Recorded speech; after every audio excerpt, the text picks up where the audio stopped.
আমি জানি রেশমি তোমায় পছন্দ করতো, ভালোবাসতো, এখন হয়তো বাসে, আর তুমিও ওকে আস্তে আস্তে পছন্দ করা শুরু করেছো।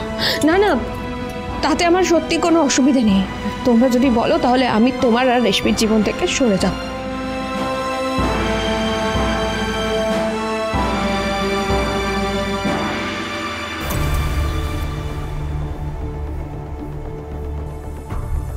তুমি এখানে?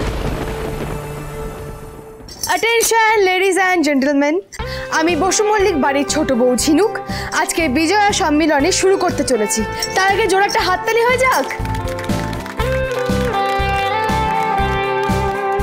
আচ্ছা রেশমি কোথায়? রেশমিকে তো অনেকক্ষণ দেখছি না। দাঁড়া দাঁড়া, আমি দেখছি।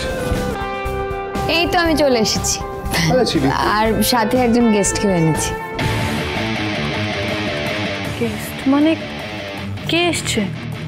এসো। হ্যালো।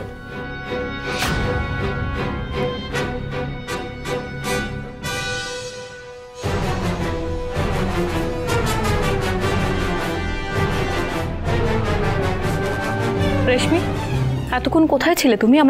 আমরা সবাই তো চিন্তা করছিলাম। তোকে কতবার ফোন করলাম, ফোন ধরছিলি না কেন? কিসের এত ব্যস্ততা? রেশমি, উনি কে? ওনাকে তো ঠিক চিনলাম না। ও হচ্ছে রণজয়, আমার বন্ধু।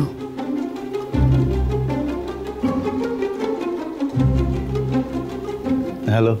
রেশমির বন্ধু? কই, নামটা তো আগে কোনদিন শুনিনি। তুই কি করে জানবি? ওর সাথে তো আমার বাইরে পড়তে গিয়েছিলাম, ওখানে আলাপ হয়েছে। পড়তে গিয়ে আলাপ? তার মানে তো বাইরে থাকে।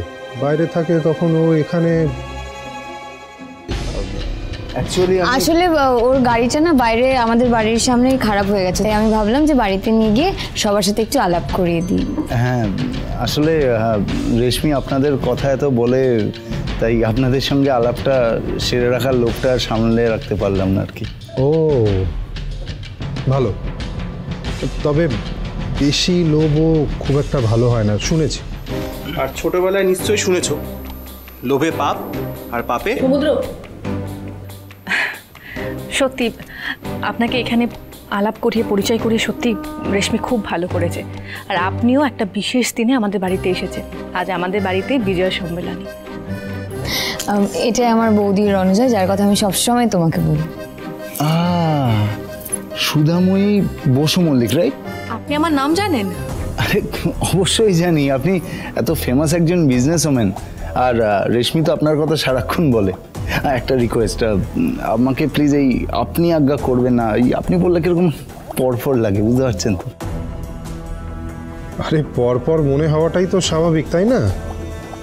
মানে এখনো তো সেইভাবে আমাদের আলাপই হয়নি। আগে ভালো করে যাচাই করে দেখি যে রেশমি কেমন বন্ধু, দেখি ভালো করে। সমুদ্র, কি করছো তোমরা? না আসলে রণজয় ওরা না আর কি করছে। যাও নিয়ে যাও। হ্যাঁ সরি সরি সরি, আয় আয় এদিকে।